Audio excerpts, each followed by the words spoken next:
So I haven't had one taken yet, but you know what's really popular is those DNA testing to find out what you are. And if you think about this, you really don't know, like ethnically, what you are. You only know what your parents and grandparents told you. And personally, I just don't trust those people. And so, like, it kind of, I find it humorous that people are kind of shocked and surprised about what they are. Like, one guy here in this parish, he goes to daily mass, very funny, he's Italian, and he says, my son bought me one of those as a gift, and he said, what a waste of money. I know I'm Italian, I'm 100% Italian. Guess what? He's 30% Norwegian. And he's like, when did the Norwegian get in there? Or another woman, I don't know, she's actually thought she was Italian. She took it and she found out that she was something like 30% Greek. And I love her reaction because she was disheartened by it. And she says, Greek? She says, I love mozzarella. I don't even like feta. Like, as if that's the measure of your genetic DNA. Or another guy thought he was going to be Hispanic. Well, he's of Mexican descent, so he thought it'd be like indigenous and Spanish. He was something like 40% English. He's actually more English than Hispanic. Like, he was just kind of shocked. And so it just raised this question, like, really, what is our core identity? Because we are looking for some answers. I still want to take the test, but what is our core identity? Or another story. When I was in the seminary, there's this Bible college down the way that we decided to have an intramural, not intramural, but basketball game, Catholics versus Bible college. And so it was kind of funny because they showed up, and what struck me is that they all looked the same. They're all tall and blonde. They all wore matching uniforms. Their girlfriends showed up. And then you had the Catholic side, and we didn't have matching uniforms. You had Anglos, but also Hispanics and huge Samoans and Vietnamese. It was just kind of this hodgepodge. And not even one of our girlfriends showed up. I'll be getting a letter of complaint about that one. But seriously, I was looking at this, and it just struck me. Like, theologically, what does that say about your identity? That, like, theologically, there's a difference between having to fit in and communities of belonging. Having to fit in is when we're all the same. We dress the same, we look the same. To be honest, I think that's oppressive. It's just conformity. The opposite of fitting in is belonging. And you can just feel when people belong to each other. It has nothing to do with how you dress or look. They just love each other. That's true community. And the very ugly sister of community is tribalism. Tribalism is when, we all look the same and everybody else is different. Community is you just love because that's who you are and that's where you belong. So there's fitting in or there's true community. And to be honest, I think the gospel today kind of picks up that same thing of what is the identity of the church, fitting in or belonging. And it starts with this strange story, going to explain it, of Peter. It's, after the crucifixion, Christ has appeared once, but Peter's still lost. He just doesn't know what to do. And so Peter does what he's always done. He goes back to fishing, because that's the one thing he knows. Takes the apostles and he goes back fishing to if you think about it, the very first time he met Christ, the very first time he got a call from Christ. Now he's going to get a different call from Christ. And he's fishing, and they see this beachcomber, this stranger on the beach, who says, have you caught anything? Try the right side of your boat. And they catch this huge amount. And the beloved disciple recognizes that the stranger is Christ. And just there's a theology there that we should be able to see Christ in a stranger. And the reason why the beloved disciple does is the beloved disciple is somebody who looks at the world with love. And if you look at the world with love, you'll see the presence of Christ. So he says, it is the Christ. And Peter does this strange thing where he puts on clothes and jumps in the water. So, like, usually people take off clothes when jumping in the water. So what does that symbolize? What does the putting on the clothes and jumping in the water symbolize? If you get the answer, everybody gets to go to communion. So, seriously, what is it? Yeah, it's baptism. When you get baptized, you go through the water. When you get baptized afterwards, you're clothed. It's baptism. And so it's baptism. And then Peter, just to explain the symbolism, he takes the net of fish, and it says 153 fish. Now, every little thing means something in Scripture. What does 153 mean? That they believed at the time that there was 153 different type of people in the world. 153 different type of fish. So if the net contains all types of human beings, what it symbolizes is what the church is supposed to be. A community of belonging. That we welcome everybody. It doesn't matter who they are. Black or white, Montanan, even Nebraskans. It doesn't matter. It's not about conformity. It's not about fitting in. It's about love, where we all belong to each other. And the net is either the gospel or love. And the net never breaks.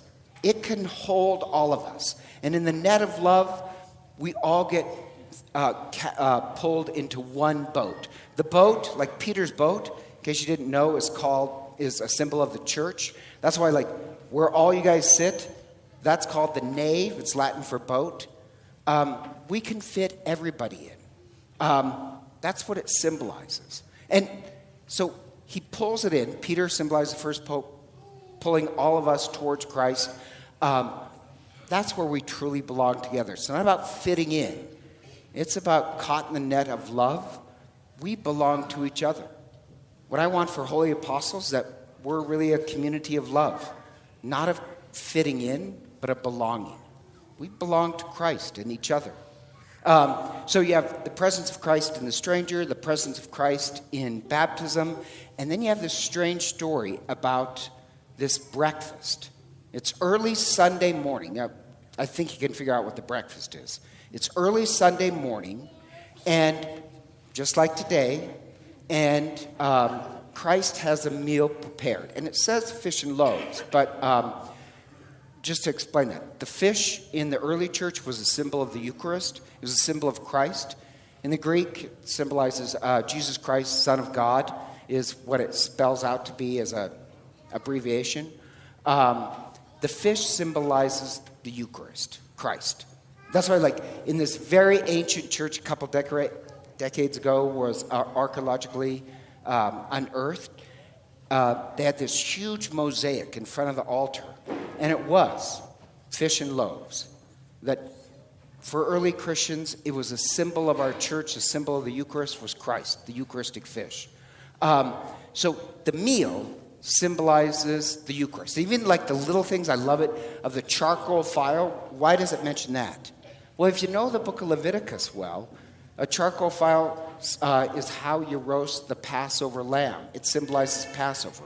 But it also, in the Old Testament, symbolizes heaven.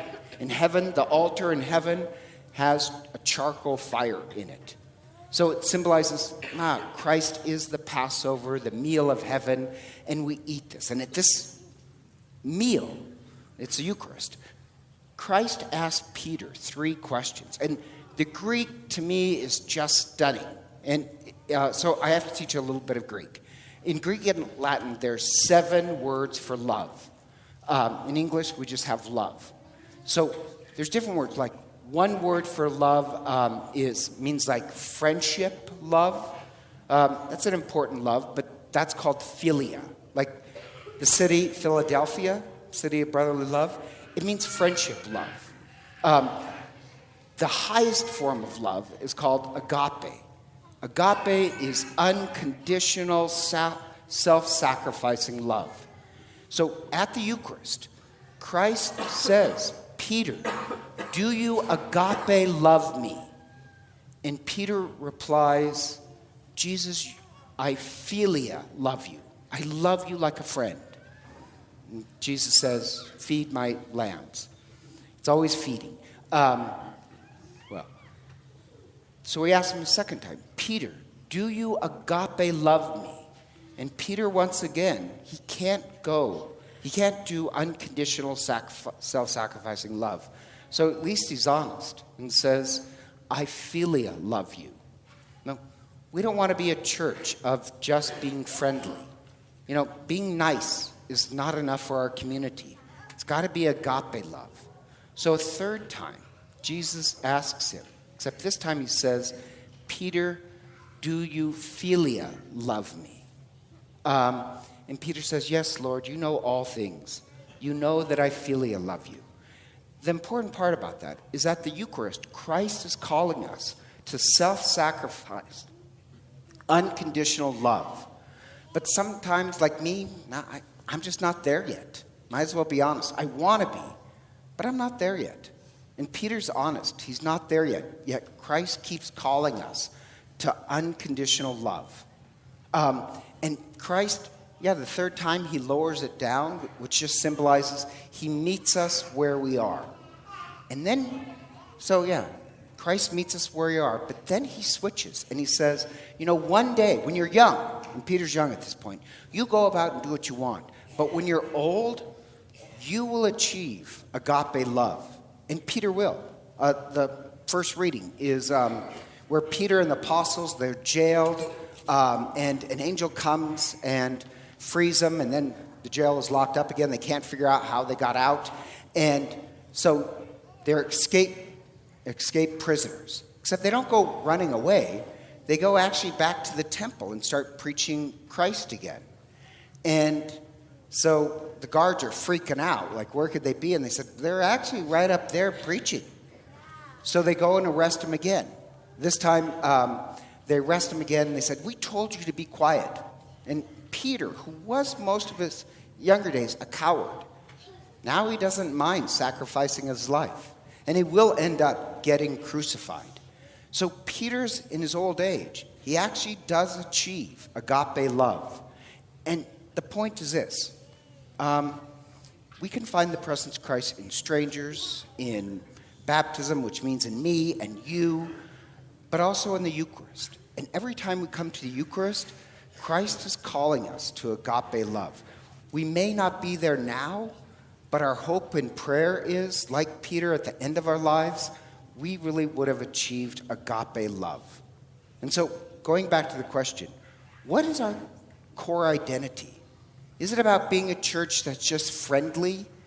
Or is it about really the core identity is that through the resurrection, over a lifetime of the Eucharist, the thing that really binds us together in one net of love, one boat, one Christ, is agape love. By the time we get old, after a lifetime of the Eucharist, hopefully all of us can truly say, I agape you. That's the source of our true identity and love. That's what's supposed to bind us together. And so, together, let us renew our baptismal promises.